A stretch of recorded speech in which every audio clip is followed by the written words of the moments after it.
changing socks. I believe if you have open-toed shoes, if you stop wearing shoes, you don't need socks at all. Barefoot, eating meat, you'd be better off thousands of years ago. The reason why we've got foot rot is because we wear shoes and socks, and we don't change. We also have to protect our feet. Right. And the mainstream media are afraid to say it. Yeah. Paul, anything on this? Well, I mean, I'm reveling in the new information provided. Yeah. I would say to the people out there... Really? You're being sarcastic? No, Lewis, no.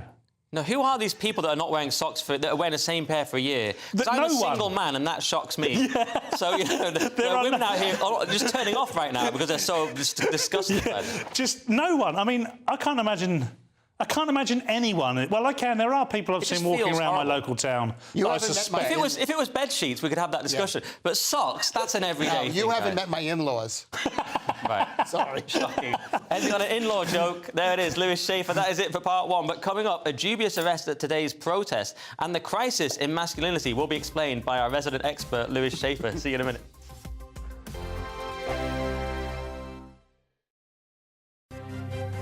GB News Breakfast. Every day from 6 a.m. Absenteeism. And parents whose children miss a week or more of school face increased fines in a government drive to tackle absence.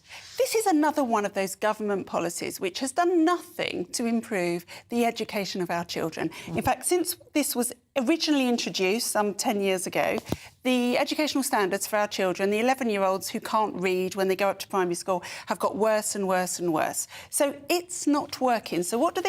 They just increase the fine. Like, that may make it work. Most of the parents who get fined are taking their kids out so they can take them on a holiday before the holiday companies push the prices up. And frankly, as a parent, if I've got a £600 discount on my holiday versus a £60 fine, I'm going to go for the £60 You'll suffer the fine. Yeah. Let's not forget the other huge absence that children had recently during COVID. Schools were closed for months and months on end. Online learning was really not making up for that. So how could, it's very difficult for the government to say it was fine for us to take your kids out of school for months, but if you take them off for a few days to go to Disneyland, then you are the worst parent ever and you should But also, it's the pandemic that caused some of the problems with absenteeism now. Absolutely. Because the mental health issues that some of these children now have. And there are tens of thousands of children, they call them ghost children, that have simply disappeared from the school register. So it would be nice. It's really, really scary situation. I'm not saying that the government is, taking great measures. Well, I think one of their plans is to have a national register, which would help with that. Which would definitely help. But I think they can't deal with the real problem, so they're going after actually perfectly, decent parents who are just taking the odd day off, to save money, frankly. I'm Andrew Doyle. Join me at 7 o'clock every Sunday night for Free Speech Nation, the show where I tackle the week's biggest stories in politics and current affairs with the help of my two comedian panellists and a variety of special guests. Free Speech Nation, Sunday nights from 7 on GB News, the People's Channel, Britain's news channel. From 10 a.m. every Saturday, we want to make you think and we want to make you laugh. So we will give you all the top stories. Now we start with a story that has shocked the nation this week. But we're also going to make it light and fun and bring some entertainment in to make your Saturday morning nice and restful. Only on GB News, Britain's news channel. Good afternoon, Britain. Good afternoon, Britain. Join us, Tom and Emily, to find out what's happening in the heart of Westminster and why it matters to you. Weekdays from midday, we bring you the most compelling stories from across the United Kingdom. And from your doorstep to our inbox. That's right, we want to hear from you. GB News, Britain's news channel.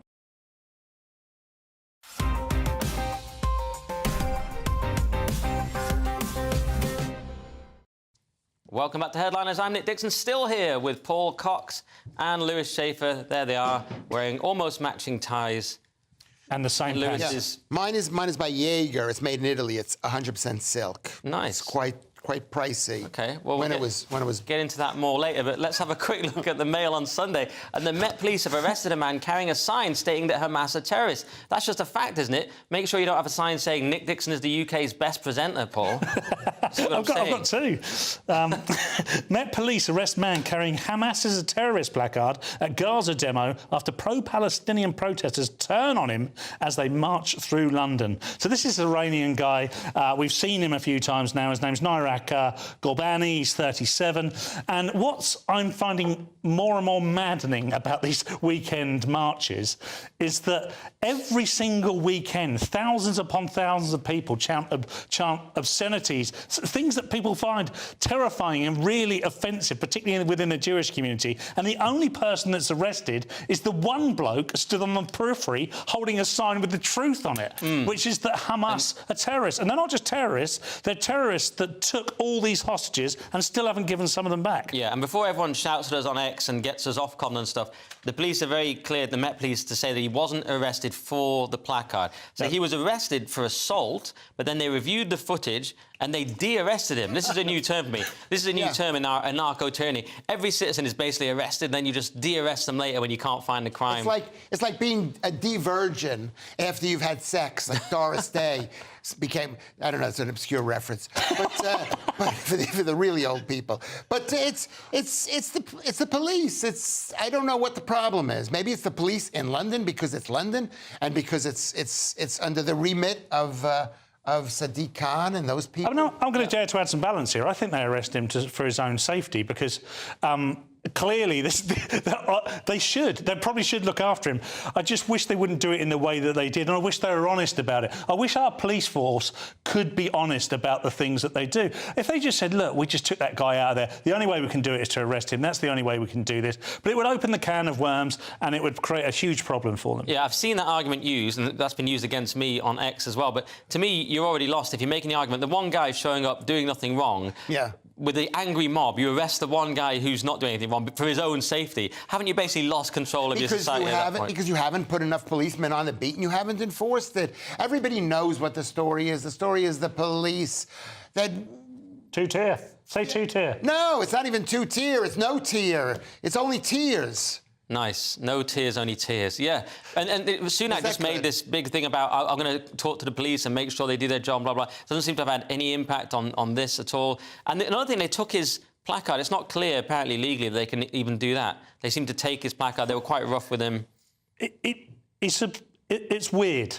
I'm trying to find the right word, but it's getting weirder. The whole thing is like, is this really happening? You sort of got to check things. You start touching things, going, am I alive? Yeah. This nonsense I'm watching, is it actually happening? It's a strange state. One wonders if the so-called regime is sort of sympathetic to Palestine, or is it just, as you say, a question of they can't possibly police it, so you have to take out the one guy that's actually not doing it? I know this is a trope, right? I know this is a trope, and maybe it's not even entirely true, but if that was a group of hooligans, they'd be piling in there with the batons. The white working class men. Yeah, let's do the Sunday Telegraph. And would Trump really leave NATO, or is it just sort of incredibly edgy banter, Lewis? I don't think it's edgy banter. This is Donald Trump. Europe, it could be banter, but it's not. Europe must be ready for U.S. to quit NATO, diplomats warn. And this is one of those stories. There's so much stories in the British press. It's like somebody's told somebody and they told us and everything. You can't believe anything you read. But this happens to be true, because I remember Donald Trump 40 years ago in New York, where I'm from. I am authentic. And he actually said, we don't want to pay for those people's defense. And he's totally right. If I have a car insurance, if I someday I'm able to afford a car, and I have insurance, and I don't pay my insurance, I'm not going to expect them to pick up my insurance if I miss a month or two. They're not going to. No. Yeah, I mean, when I said banter, I was, of course, referring to Trump's comment that, you know, if they didn't pay their bills, he'd just let Russia sort of have at them. Then again, that has worked, because since then, more people have been meeting their payments, trying to get to the 2%, that's gone up. So, you know, in a way, it's worked. And he might do that. Yeah, he might do but that. There is this wider problem, Paul. I mean, I've seen people like Colonel Douglas McGregor saying basically NATO's on the way out, it's irrelevant. And his argument was Britain, France and Germany basically have no military left, just sort of token militaries. Germany's the only one that was strong, and whether we want a strong German military is another question. But basically, that Europe's become weak and NATO's a kind of bluff now in his mind, and really NATO's sort of done for. I don't know. What do you think? Well, I think it's largely an opinion piece here from the Telegraph. I don't think there's any real evidence that he would. What he has. Yeah, I don't listen to what you say. Did you say that? I did say that. Oh, whatever. But it could be Trump derangement syndrome as well. But people are worried. They're worried Trump comes in and ignores them. In one version, Trump's just bluffing to get NATO people to pay up. In another version, America's going to kind of cast NATO aside and sort of drift away from it. You can't blame. I mean, the theory behind it. Let's just say for a minute that Trump was actively planning to remove the US from NATO. You couldn't blame them for all the reasons that Lewis did say, and I was listening to him. I love Lewis, but. At the end of the day, if you are going to put more and more money into something that gives you nothing back, you essentially just look. America's like our sugar daddy now. We do very little, and they just give us loads of money and we look pretty. But let's be very fair when you're saying Britain is actually meeting its 2%, unlike the likes of Italy at 1.46 and all these sort of shoddy European... But 2% is a next to nothing amount, because in America they spend way more money, and they do rely on America. And it's been pointed out that that NATO is a good thing. It's basically kept people in check. It frees the seas. It's part of everything. But, eventually Americans are going to get bored of it, like they get bored of everything. OK. Well, we're going to have to step up this defence spending across Europe. But where are we going to get the money? That's the question. Let's do the Sunday Telegraph. And turns out 2p off national insurance isn't enough to save the Tories, Paul. No. I thought it would do it. Just a fifth of people think budget will make them better off. And most of them are in cognitive decline. There were parts of that headline I made up. But if you want the real headline, it finished at make them better off. Now, here's the thing. It doesn't matter, right? It doesn't matter who delivers a budget. I have never seen a budget in my 44 years where any opposition party has supported it. You can be offering cancer-free children forever, handfuls of cash, and the opposition would find a way of attacking it.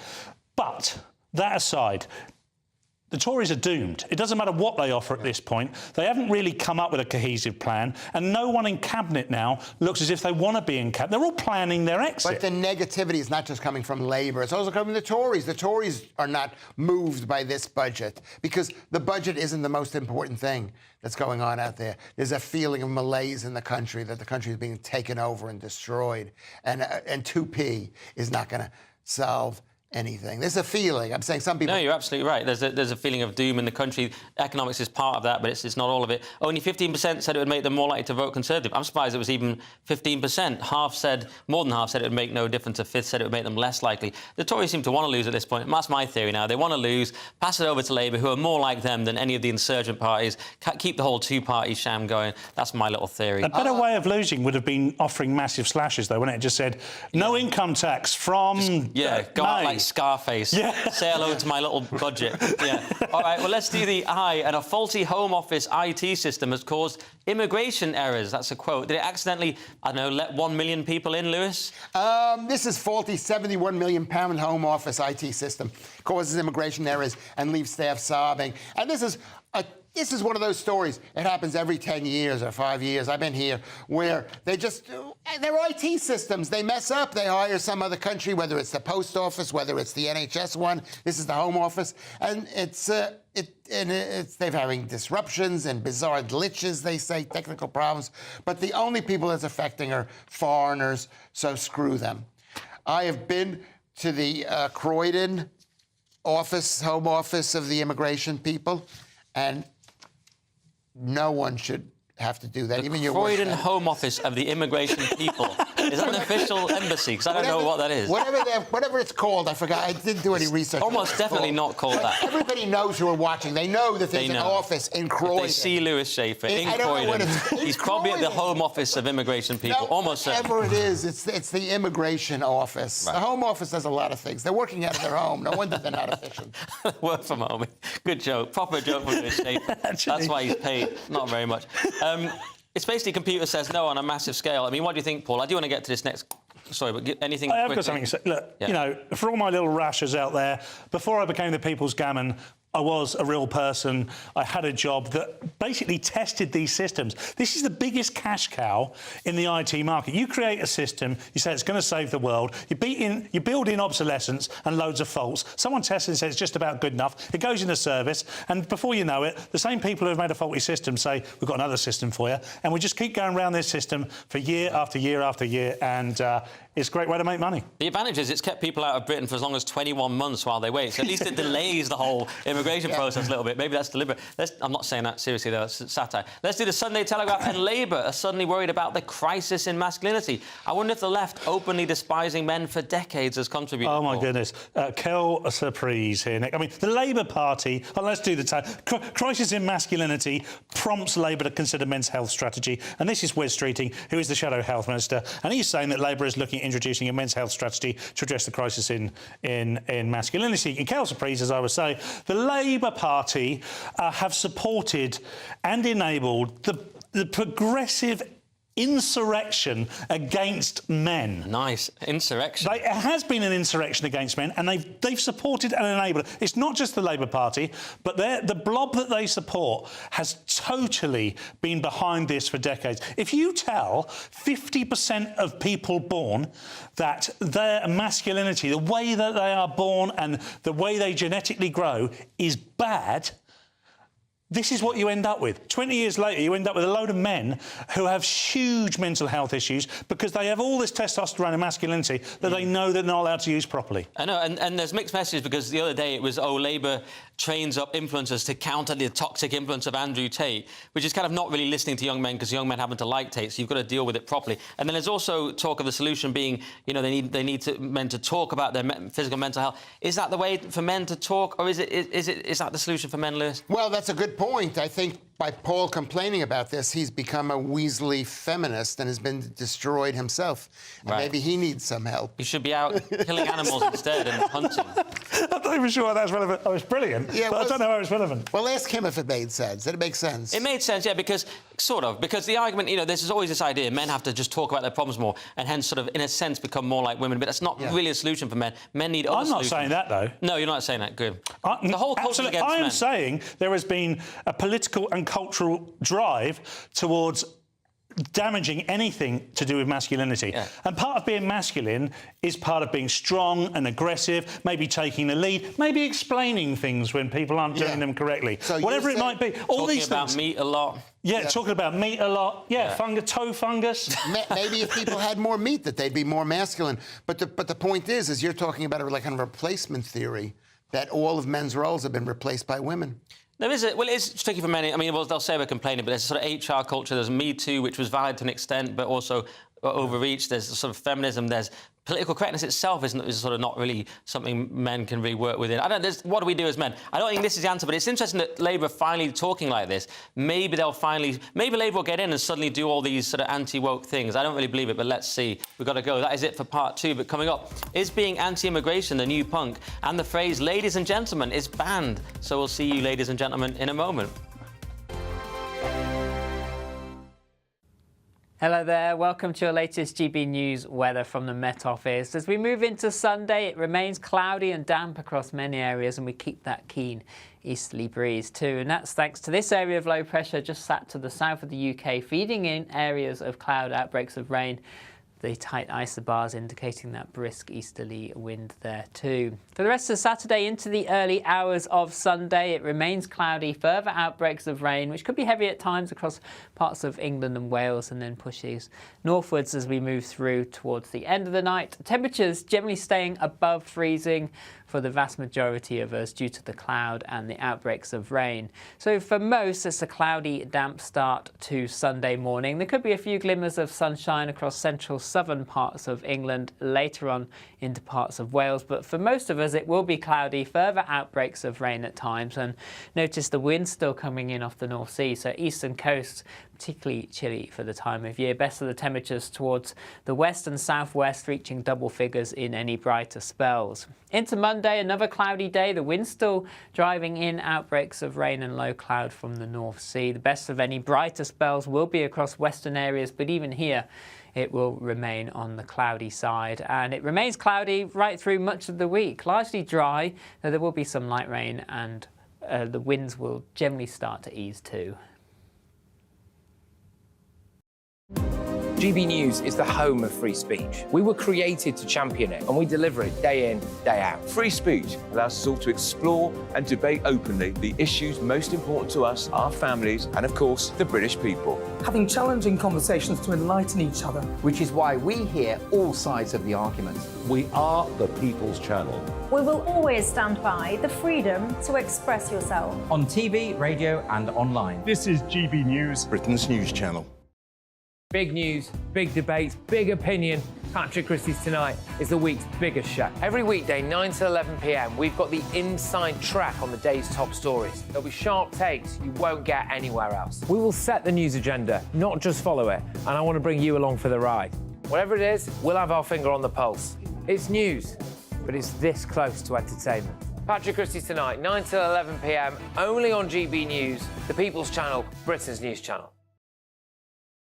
I'm Christopher Hope. And I'm Gloria Di Piero, bringing you PMQ's Live here on GB News. Every Wednesday, we'll bring you live coverage of Prime Minister's questions when Rishi Sunak and Sir Keir Starmer go head-to-head in the House of Commons. We'll be asking our viewers and listeners to submit the questions that they would like to put to the Prime Minister, and we'll put that to our panel of top politicians in our Westminster studio. That's PMQ's Live here on GB News, Britain's election channel.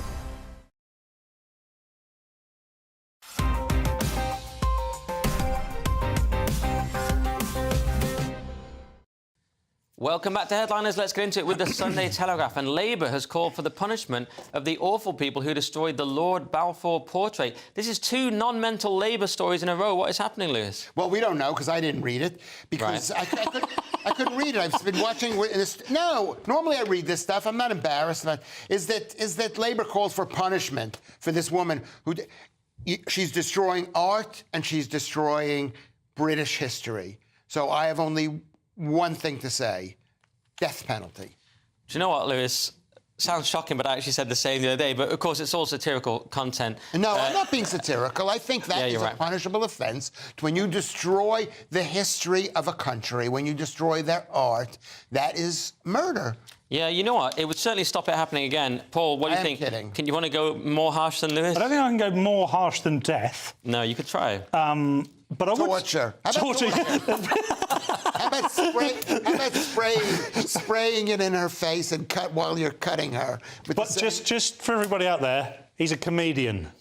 I would never do it, and I don't think it should be done. Comedians don't do things. No, we just hope somebody else does. But I am equally as angered. I have probably a more moderate response to it. I tried to write a tweet about this earlier, but it was just a diatribe in the end. It was just pure anger. I was like, you know, I don't know what to say. I don't know how to stop. What I want to say to them is I almost want to teleport them through to the next 10, maybe into the 30s and 40s and say, do you not see how ridiculous this is? How poorly behaved this is? I sound like... What to the People's girl? Gammon, obviously, but you're talking about the girl. Yeah, I mean, look, it isn't the girl's problem. It is society's problem. You want to shake the British people and say, "Wake up, British people." And probably quite a lot of people in the Labour Party, even though they're complaining about it here, probably agree with what she did. I mean, they're pro-Palestine, right? I mean, I can't say it officially, but that'd be my guess. Although, Lewis, this might sell it to you a little bit. Did you know that Lord Balfour was in favour of women gaining degrees? So does that change your mind slightly? Does he deserve to be Well, slashed? it's just there's a saying, which is what goes around comes around. Yeah. Outrageous. All right, anything else on that? I mean, yeah, it's pretty... I think everyone's agreed this is disgusting. Also, it's these rich people who had this designer bag on. It's completely mental. And then they're broadcasting this round the clock. I've seen a million different images. It should not be done. They should broadcast her being... I'm sorry, it sounds negative for me to recommend. I don't know what I'm saying. It's football hooliganism for posh kids, is what it is. It's their outlet. They think, but they're being told by their own. But the people who commentate on this are also from the same class as they are. So they're being told there's probably some value in it. Yeah. It's no value in it whatsoever. And Cambridge don't seem to have done much about it either. University of Cambridge, everyone seems to be allowing it. They're probably cheering it on. They probably let her in. Yeah. Shocking. This country. Let's do the Independent. And is having a pop at immigrants the new punk rock, Paul? Well, there we've finally got on a proper anti-establishment person. So, former Sex Pistol John Lydon blames immigration for division in the UK. Now, he's on a tour at the moment, and he was speaking to Andrew Marr on his LBC show this Thursday. And Lydon said that most of his forthcoming tour is taking place in seaside towns, in which he claimed have now become run down because he was saying that when he grew up, he went to these places, they were wonderful working class people, wonderful places to go. It's now changed, the culture's been demolished, and it's over for Britain. And the fascinating thing about this for me is there'll be some people out there who say, God, John Lydon's changed and he used to be anti-establishment. What they don't realise is they have become the establishment. John Lydon has never changed his position. John Lydon has been straight down the middle of the wicket all of his life. You have to admire him. He's completely anti-establishment, and what he's saying here to the people is, you've changed. Yeah. Not me, mate. Yeah. You've changed. Yeah, much like Morrissey, he now gets attacked because they've stuck to a sort of pro-British working class attitude, whereas once the left's become in power, they're like, oh, how dare you? But he's been anti-establishment, pro-working class the whole time. And there was one thing that was called hypocrisy, which was a bit silly, which is people saying, oh, but he's the child of Irish immigrants. But anyone who's not being disingenuous knows there's a huge difference between Irish immigrants versus people from a completely different culture who are obviously not going to integrate as well. I mean, it's just an obvious statement. We all have to pretend we're idiots if we don't think that. What do you think, Lewis? I think Paul is right, because what he's saying is shocking to people. He's saying, I don't like it. And it's shocking to people. I mean, he was asked by Andrew Marr, who was, I think he's a vegan, and he had a stroke. Interesting. It's come back to meat again. How do we get there? Some sort of Knocking wood that I'm okay. I don't want to wish anybody any harm, except for the last thing. But he's attacked the god of multiculturalism, and that's what you're not allowed to do. But he has been resolutely. It's the Emperor's clothes. He's the one. He has always been the person in the crowd going, he's not wearing anything. Can nobody see? And everyone's going, he's wearing absolutely wonderful garments. Yeah, and he's always done interesting work. He also had Public Image Limited after the Sex Pistols, so he's always been very smart and interesting. We like John Lydon here. Let's do this, although there's got to be some sort of balance, so Lewis doesn't. Let's do the Sunday Telegraph. Oh, I actually do. I love John Lydon. Oh, you've ruined the balance. Let's do this. Let's do the Sunday Telegraph. University staff have been told not to address classes as ladies and gentlemen, just in case there's anyone in the room who identifies as annoying, Lewis. Yes, well, this is the University of Westminster, and it says university staff told not to address. And this is the Centre for Social Research, the University of Westminster. I'm not quite sure I don't want to make fun of it as being a university because even the universities are just trash, like Cambridge or Oxford. So, but this one definitely is. And they say don't use unnecessary gendered language, which is like ladies. And as you know, I'm selling cups, and one of my cups says ladies, any takers. Not this one, but did I give you a cup? You gave me one. And it's available at my merch shop, so I'm going to have to get it while it lasts. OK, and back to the actual story, though. We love your cups, Lewis. So this was the University of Westminster Centre for Social Justice Research, which is already a nonsense department. 37-page document. Imagine that page turner. Yeah. All about, and it was 3 non-binary genderqueer academics, lo and behold, who came up with this nonsense that you're not allowed to say, ladies and gentlemen. I mean, Paul, we talk about this a lot. Eric Kaufman, who's a great guy, he's now Professor of Politics at University of Buckingham, says this directive shows how the ideology of cultural socialism, which seeks equal outcomes and emotional harm protection above truth and freedom, is corrupting the truth-based mission of the university. Bang. Yeah, these 37-page pamphlets, they read like manifestos, don't they? Sort of manifesto you see scribbled in excrement on public toilet walls. But academia has been captured by this madness for years. There's no way that anyone within this story could recognise any of its madness. It wouldn't make sense to them. It'd be like saying that wasn't read or Lewis isn't mad. Whatever is obvious to the rest of us. Yes. When you've got a social justice research department, the whole premise of social justice is highly contentious leftist ideology anyway. So. But they're demanding people stand up and give their pronouns, of which there are 50 million of them. It just reminds me of prison. People have just they've just boiled people down to numbers. Do you know what, speaking of that, if someone asked me to state my pronouns, I would go to prison rather than do that.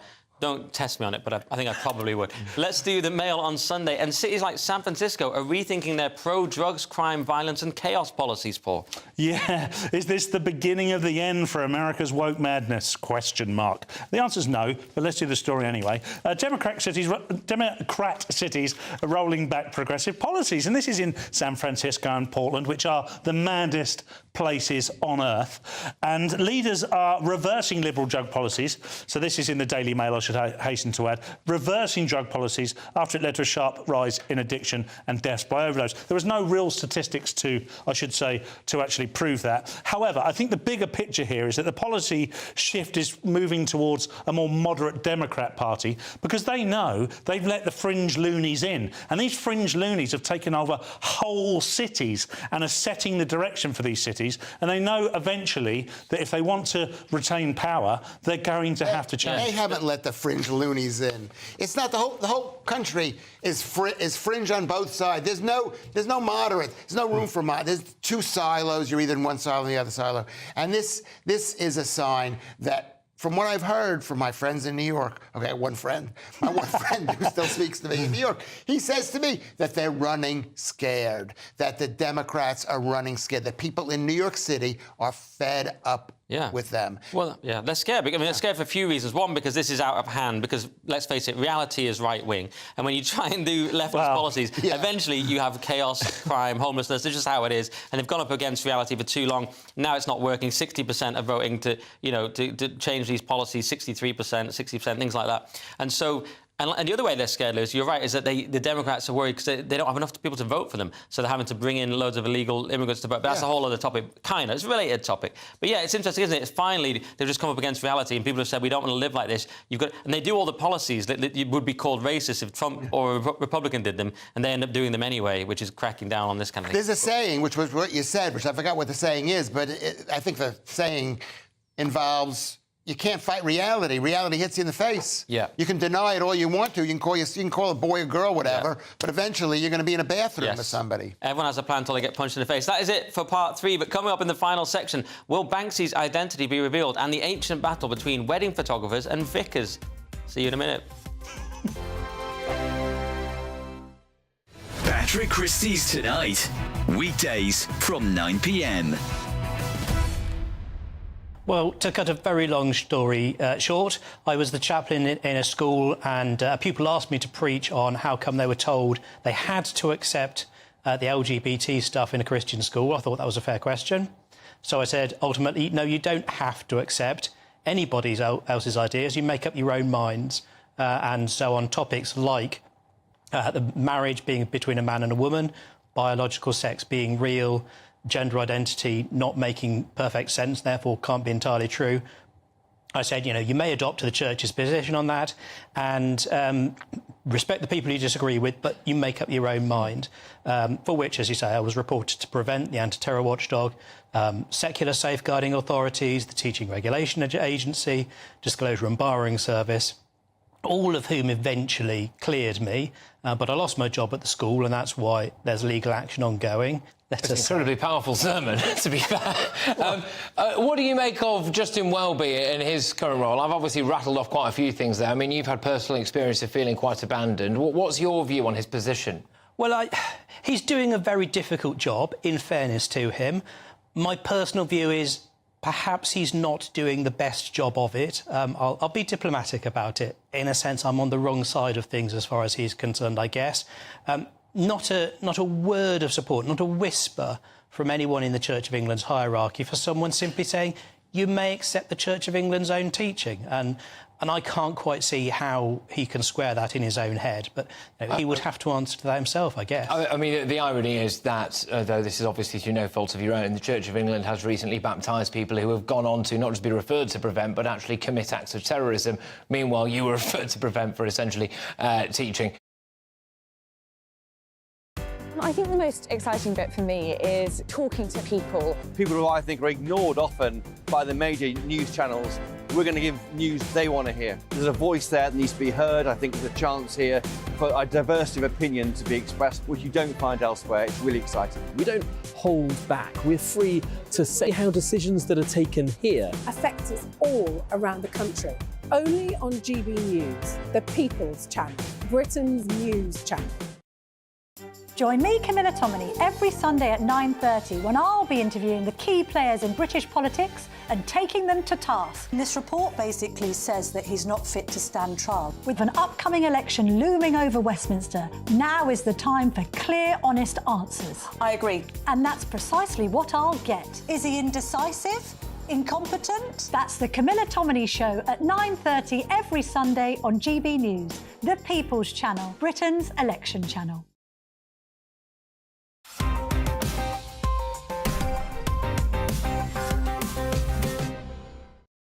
Welcome back to the final section of Headliners. Let's get into it with the Sunday Telegraph. And the Napoleonic Wars have been labelled part of queer history, but the bottom line is we still won, Lewis.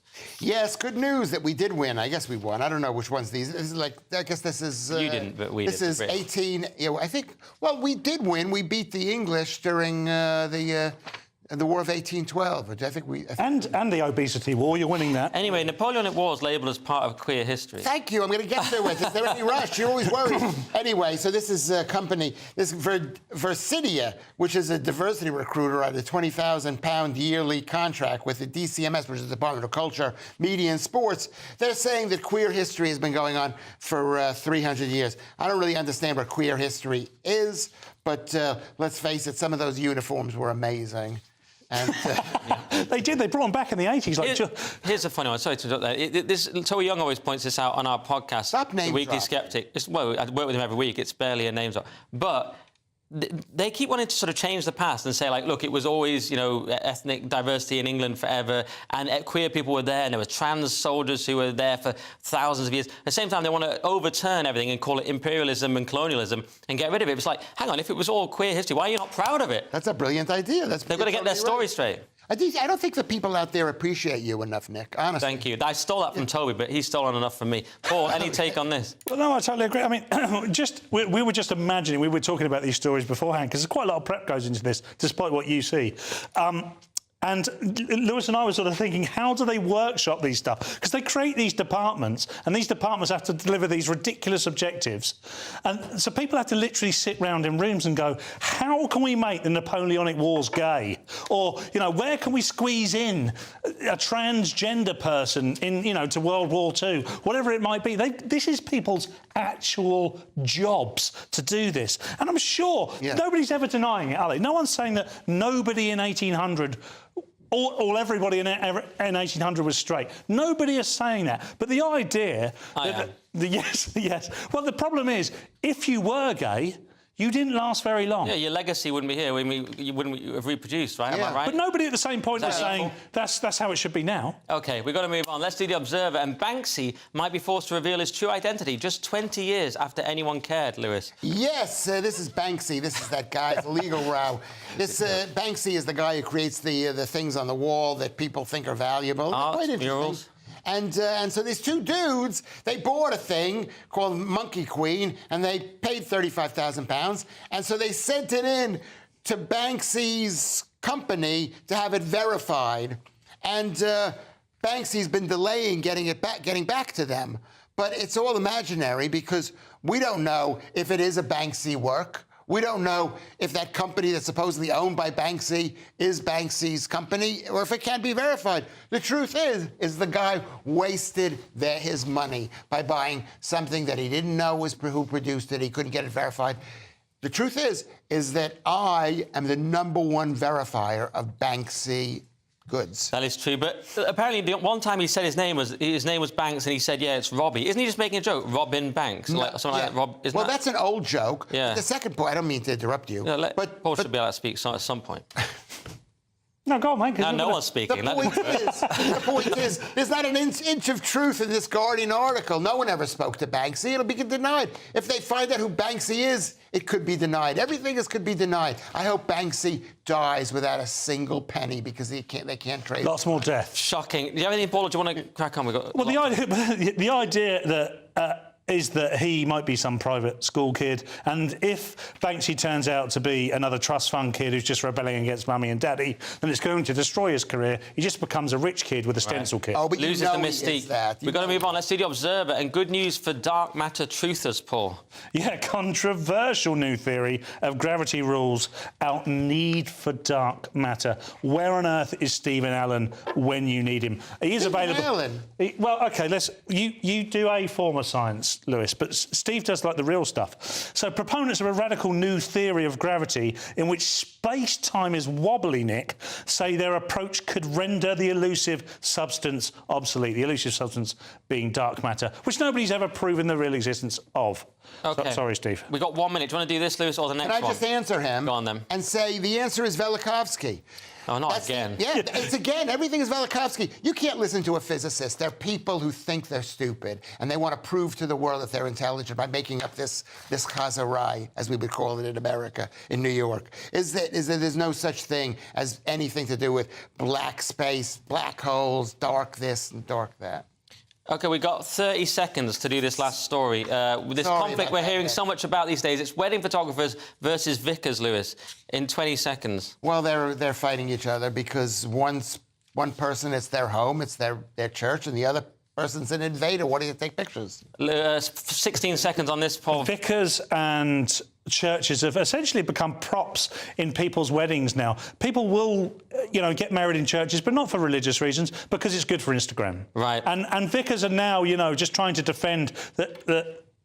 OK, it's the sacred versus the secular. That's how I'm going to sum it up. Thanks, guys. The show's pretty much over. Let's have a quick look at Sunday's front pages. So, the Mail on Sunday has Diana's brother, how I was sexually abused at just 11 by school matron. Shocking story. The Sunday Times, Johnson flew for secret talks with autocrat. We discussed that earlier. That was Maduro in Venezuela. The Observer revealed legal fears over new Gove definition of extremism. The Sunday Express, Labour are cowards over boat crisis. That was James Cleverly saying that. The Sunday Mirror, Brianna legacy starts in school. And finally, the Daily Star Sunday, the Socky Horror Show, which was about socks. That's it for tonight's show. Thanks to Paul and Lewis. Headliners is back tomorrow at 11 p.m. If you're watching at 5 a.m, then stay tuned for breakfast. But for now, it's good night, good morning, and God bless. Velikovsky. That warm feeling inside from Boxed Boilers, sponsors of weather on GB News. Hello there, welcome to your latest GB News weather from the Met Office. As we move into Sunday, it remains cloudy and damp across many areas, and we keep that keen easterly breeze too. And that's thanks to this area of low pressure just sat to the south of the UK, feeding in areas of cloud outbreaks of rain. The tight isobars indicating that brisk easterly wind there too. For the rest of Saturday into the early hours of Sunday, it remains cloudy, further outbreaks of rain, which could be heavy at times across parts of England and Wales, and then pushes northwards as we move through towards the end of the night. Temperatures generally staying above freezing for the vast majority of us due to the cloud and the outbreaks of rain. So for most, it's a cloudy, damp start to Sunday morning. There could be a few glimmers of sunshine across central southern parts of England later on into parts of Wales, but for most of us it will be cloudy, further outbreaks of rain at times, and notice the wind still coming in off the North Sea, so eastern coast particularly chilly for the time of year. Best of the temperatures towards the west and southwest, reaching double figures in any brighter spells. Into Monday, another cloudy day, the wind still driving in outbreaks of rain and low cloud from the North Sea. The best of any brighter spells will be across western areas, but even here it will remain on the cloudy side, and it remains cloudy right through much of the week. Largely dry, though there will be some light rain, and the winds will generally start to ease too. Looks like things are heating up. Boxed Boilers, sponsors of weather on GB News.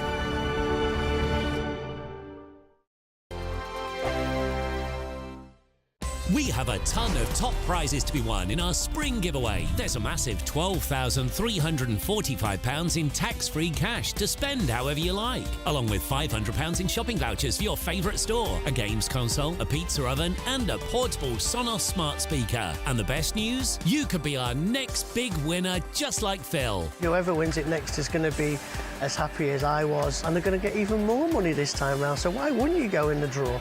For your chance to win the vouchers, the treats and £12,345 in tax-free cash, text prize to 84902. Text costs £2 plus one standard network rate message. Or post your name and number to GB03 PO Box 8690 Derby DE1 9TT. UK only. Entrance must be 18 or over. Lines close at 5 p.m. on Friday the 29th of March. Full terms and privacy notice at gbnews.com/win. Please check the closing time if watching or listening on demand. Good luck. I'm Martin Daubney. This is GB News, Britain's news channel.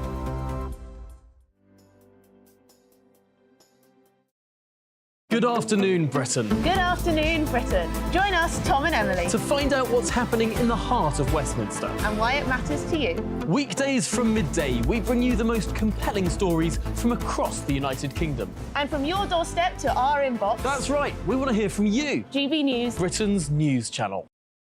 2024, a battleground year. The year the nation decides. As the parties gear up their campaigns for the next general election. Who will be left standing when the British people make one of the biggest decisions of their lives? Who will rise? And who will fall? Let's find out together. For every moment, the highs, the lows, the twists and turns. We'll be with you for every step of this journey. In 2024, GB News is Britain's election channel. GB News is the home of free speech. We were created to champion it, and we deliver it day in, day out. Free speech allows us all to explore and debate openly the issues most important to us, our families, and of course, the British people. Having challenging conversations to enlighten each other. Which is why we hear all sides of the argument. We are the People's Channel. We will always stand by the freedom to express yourself. On TV, radio and online. This is GB News, Britain's news channel. Big news, big debates, big opinion. Patrick Christie's Tonight is the week's biggest show. Every weekday, 9 to 11 p.m, we've got the inside track on the day's top stories. There'll be sharp takes you won't get anywhere else. We will set the news agenda, not just follow it, and I want to bring you along for the ride. Whatever it is, we'll have our finger on the pulse. It's news, but it's this close to entertainment. Patrick Christie's Tonight, 9 to 11 p.m, only on GB News, the People's Channel, Britain's news channel. I think the most exciting bit for me is talking to people. People who I think are ignored often by the major news channels. We're going to give news they want to hear. There's a voice there that needs to be heard. I think there's a chance here for a diversity of opinion to be expressed, which you don't find elsewhere. It's really exciting. We don't hold back. We're free to say how decisions that are taken here Affects us all around the country. Only on GB News, the People's Channel, Britain's news channel. I'm Andrew Doyle. Join me at 7 o'clock every Sunday night for Free Speech Nation, the show where I tackle the week's biggest stories in politics and current affairs with the help of my two comedian panellists and a variety of special guests. Free Speech Nation, Sunday nights from 7 on GB News, the People's Channel, Britain's news channel.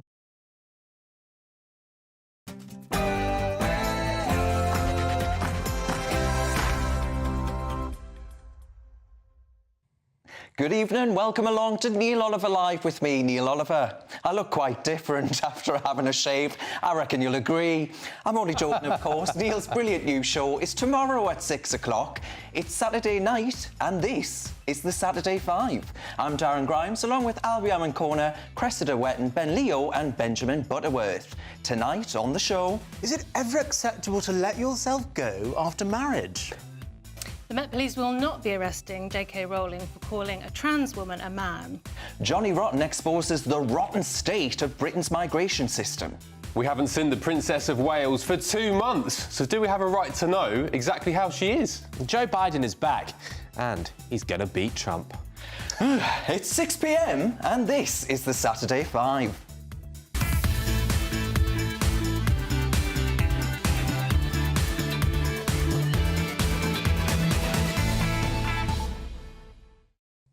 Welcome to the Saturday 5. It's Oscars weekend and we're celebrating by moving to a feature-length 2-hour format.